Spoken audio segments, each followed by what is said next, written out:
నేను అదే నిర్బంధం నుంచి నా రెడ్ జర్నీ స్టార్ట్ అయిందండి. అక్కడి నుంచి నా టైటిల్స్ అన్ని రెడ్గా ఉంటాయి.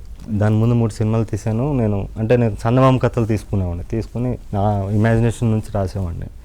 నిర్బంధం నుంచి నేను కలంతో రాయడం మానేసి ప్రజానాడితో రాస్తున్నాను. అంటే లైక్ సమాజంలో ఉన్నదంతా నేను ఆన్ స్పాట్ లొకేషన్లో రాస్తాను. డైలాగ్స్ కూడా మీరు మేకింగ్ వీడియోస్ చూడొచ్చు నా 3 సినిమాలు. అదేంటంటే అప్పటికప్పుడు నేను యాక్చువల్లీ ఇన్స్టింక్టివ్ ఫిల్మ్ మేకర్ అండి. I'm not an organised film maker. Plan చేసుకుని స్క్రిప్ట్ వేసుకుని వెళ్ళి చేసే ఫిల్మ్ మేకర్ కాదు.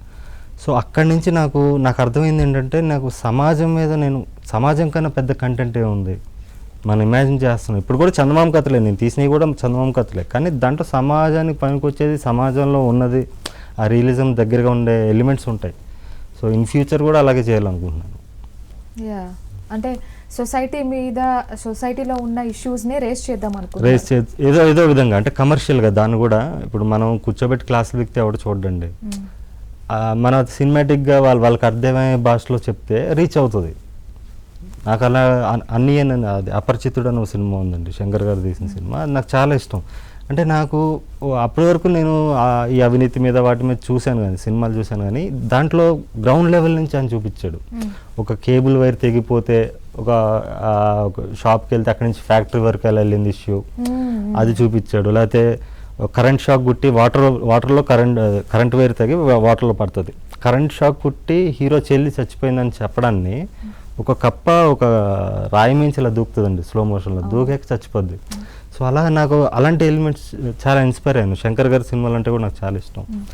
సో వాటిని నా స్టైల్లో తీయాలి, సర్రియలిస్టిక్ వేలో, అంటే టోటల్ కమర్షియల్లో కాకుండా, అలాంటి టోటల్ రియలిస్టిక్గా కాకుండా. టోటల్ రియలిస్టిక్గా చూస్తే ఆర్ట్ ఫిల్మ్ అవుతుంది. ఇట్లా కమర్షియల్గా ఉంటూనే మన ఇంటి చుట్టుపక్కల ఉన్న క్యారెక్టర్స్ని చూసినట్టు అనిపించాలి. సినిమాలో కూడా ఎవరికి మేకప్లు ఉండవండి, అందరు రాగా ఉంటారు. అంటే మన ఇంటి పక్కన హీరోని చూసినట్టు ఉంటుంది, మన ఇంటి పక్కన హీరోయిన్ చూసినట్టు ఉంటుంది. సో అంటే మీరు చాలా సీరియస్ థింగ్స్ మీదే ఫోకస్ చేస్తున్నారేమో అనిపించింది. అసలు బండి సరోజ్ కుమార్ గారిలో ఏమన్నా ఫన్నీ యాంగిల్ ఏమన్నా ఉందా, ఇంకేమన్నా ఎలిమెంట్స్ మేము చూడొచ్చు అంటారా? మీ మూవీస్లో కూడా సీరియస్నెస్ ఉంది, మీరు ప్రెజెంట్ ఉన్న ఇప్పుడు వరకు కూడా నేను సీరియస్గానే, ఇప్పుడు జస్ట్ ఒక చిన్న స్మైల్ చూశాను అంతే. సో ఎలాంటి పర్సన్ మీరు? నేను యాక్చువల్ చాలా జోవియల్ అండి. సినిమాలో కూడా మీకు నాకు కనిపిస్తుంటుంది, నా సినిమాలో హ్యూమర్ ఉంటుంది. ప్రతి సినిమాలో కూడా డార్క్ హ్యూమర్ ఉంటుంది ముందు సినిమాలో, ఇప్పుడు హ్యూమర్ ఉంటుంది ఈ సినిమాలో కూడా. పర్సనల్గా నేను అంటే ఎప్పుడు ఒంటరిగా ఉంటాను, కలిసినప్పుడు మాట్లాడతాను. ఇప్పుడు ఏంటంటే నాకు ఒక టాస్క్ ఉంది, ఇన్ఫర్మేషన్ మొత్తం చెప్పాలి, మీ ప్రోగ్రామ్ ఉంది, చాలామంది రీచ్ అవుద్ది, దాంతో వచ్చాను కదా. సో దాని మీద ఉంటుంది కాన్సన్ట్రేషన్.